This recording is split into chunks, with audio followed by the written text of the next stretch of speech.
My name is Denny Dillon, and I'm a pastor in the Church of the Nazarene. I pastor New Life Community Church here in Pinehurst, Texas. And we've been a part of the 21-day consecration, a divine experiment.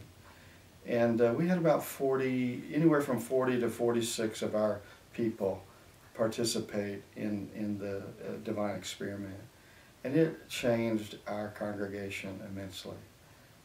Families are just experiencing change, amazing change that we could never do with a method or a program or a discipleship ministry.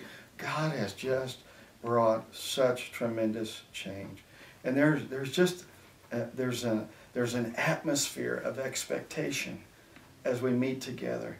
And it was on the Sunday of our celebration service that morning.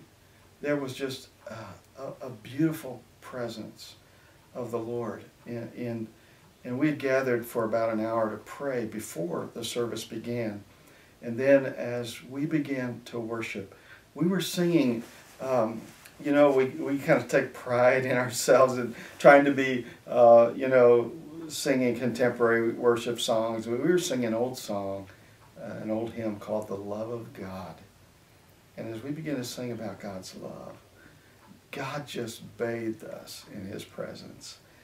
And the Lord's presence fell on that place. And I knew that I was not going to preach.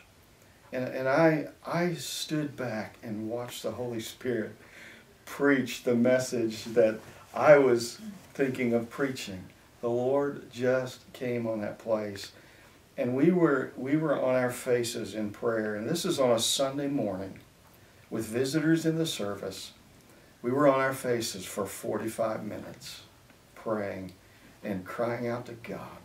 And nobody wanted to leave. Nobody felt uncomfortable.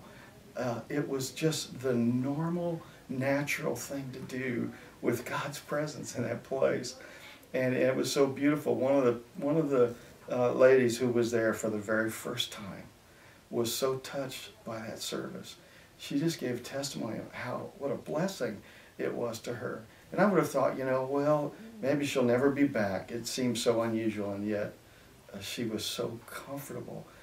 There was a longing in her heart to sense something real and genuine, and no one had to tell her it was the presence of God. She knew that. So it was just a tremendous blessing to our whole congregation. And each time now as we worship, we just enter in with that kind of expectation. We just want to be a people where the Lord is pleased to dwell, to make His habitation. So it's very exciting.